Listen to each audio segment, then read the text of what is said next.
Всем привет-привет! Рада вас приветствовать на своем канале. И сегодня мы с вами поговорим про организацию каминной зоны. Какие варианты каминов существуют и как лучше расположить их в интерьере. Если интересно, то поехали!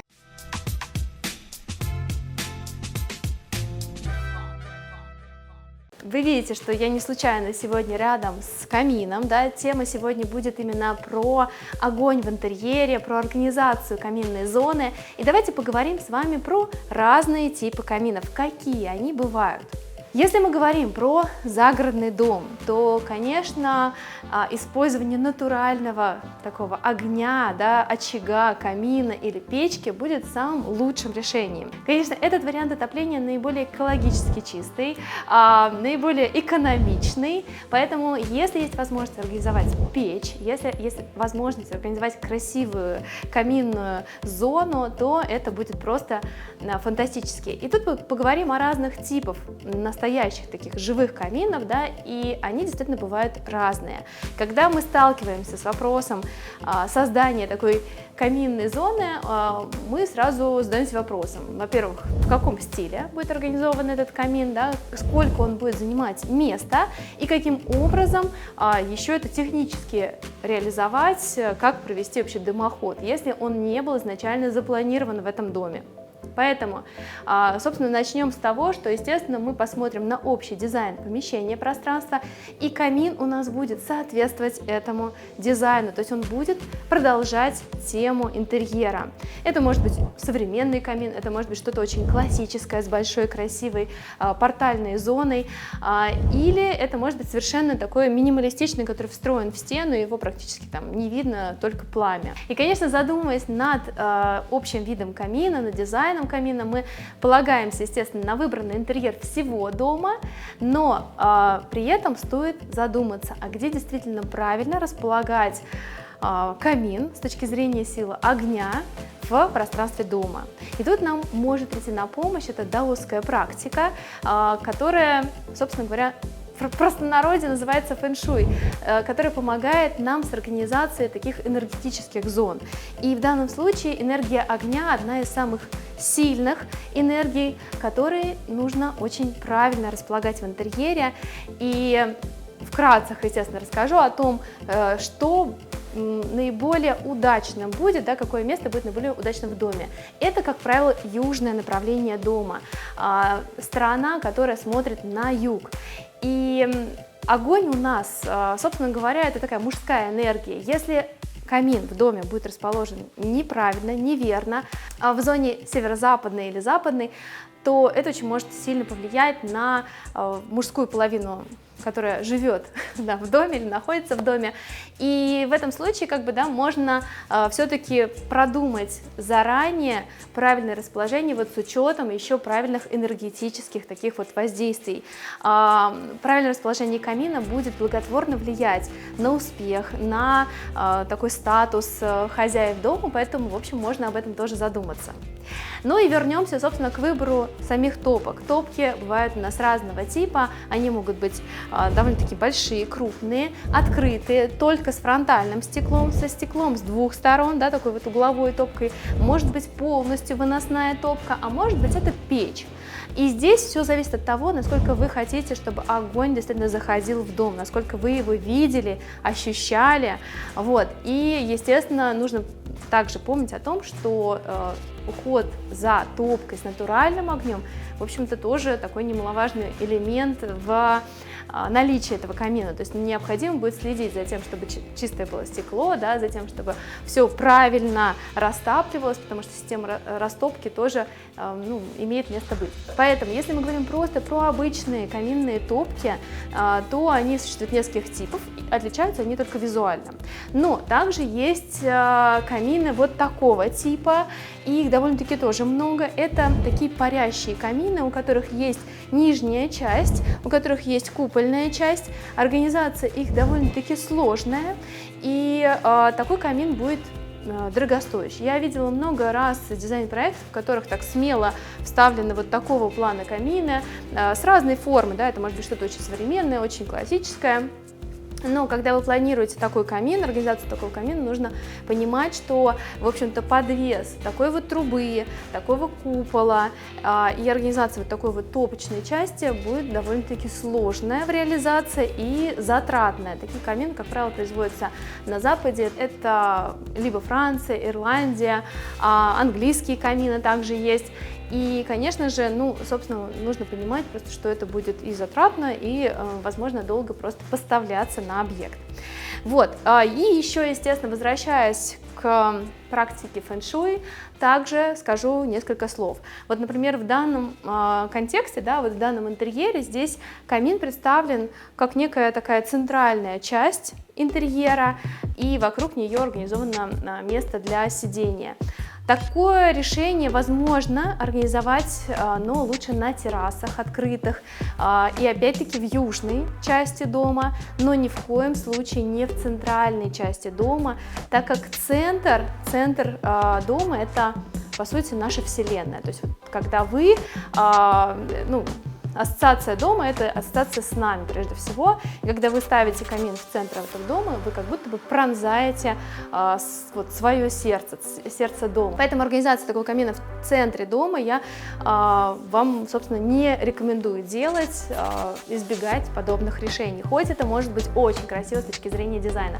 Поэтому иногда следует совместить, так скажем, и дизайн, и энергетические практики, так как это будет в дальнейшем тоже влиять на ваше существование в этом доме. Давайте также проговорим альтернативы каминов натуральных. Дело в том, что если мы говорим про интерьер городской квартиры, организация каминов часто бывает невозможной.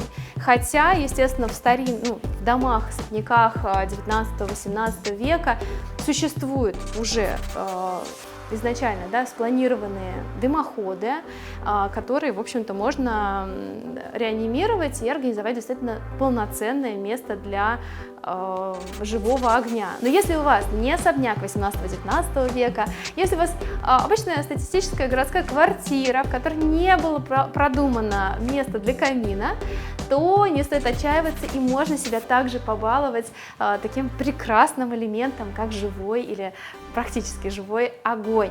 Какие же у нас есть для этого возможности и модели? Собственно, модели каминов бывают всевозможные, различные. Я назову основные типы. Это биокамины, да, это электрокамины. Биокамины бывают разного типа, бывают с подключением к электрике и без подключения к электрике. И вот те, что с подключением к электрике, они также являются такими автоматическими каминами, то есть у них есть также это датчики подачи биотоплива, датчики горения, датчики кислорода, в общем, много разных факторов, которые помогают, собственно, улучшить горение и избежать каких-то неприятных моментов, в общем-то, не будем говорить поджогов, но тем не менее каких-то вот опасных моментов, которые могут возникнуть. Есть обычный биокамин, в который также заливается биотопливо, но там уже нет датчиков подачи, распыления этого биотоплива, и нету датчиков считывания кислорода, подачи, ветра и так далее. То есть здесь тоже нужно это иметь в виду, и при выборе камина просто немножечко изучить вопрос. Также автоматическая система, если чувствует, что поверхность камина, например, влажная, да, допустим, разлито это биотопливо на поверхность, то огонь не будет загораться, чтобы избежать каких-то опасных ситуаций. Также есть биокамины, которые заправляются водой, и это некий такой вот по системе похож на парогенератор, но в нем, естественно, используются муляжи, это некие поленья, да, какие-то камушки, и подача этого воздуха, такого распыленного, делается через подсветку. Соответственно, эффект мы получаем горящего такого, как будто это языки пламени, да, но на самом деле это всего лишь распыленная вода, опять-таки, которая испаряется.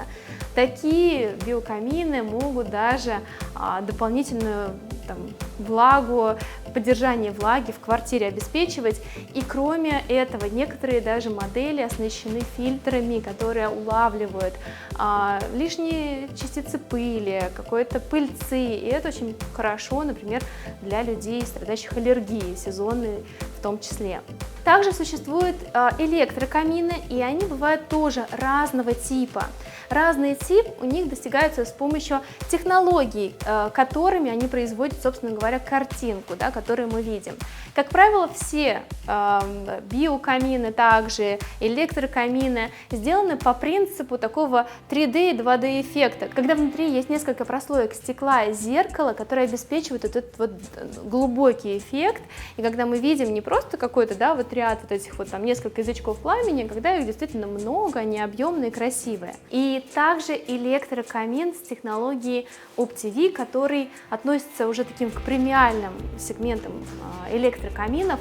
В чем их особенность? В том, что дрова, огонь и все это, на самом деле, это просто картинка, то есть это проекция видео, но невероятно высокого разрешения и очень такой вот в объемном исполнении, когда у нас есть также там выполнено это стекло, зеркало, которое дает дополнительный объем, и также все это поддерживается еще треском дров, которые, конечно, ну прям вот эффект максимально живого огня передают. Ну и, конечно же, продумывая место камина, да, стоит продумать и отделку вокруг камина. И если мы говорим про порталы, если мы говорим про какую-то интересную отделку, это может быть пол вокруг настоящего камина, стоит защитить именно пол, стены, какие-то могут быть столешницы даже рядом с камином. Это все будет являться частью интерьера.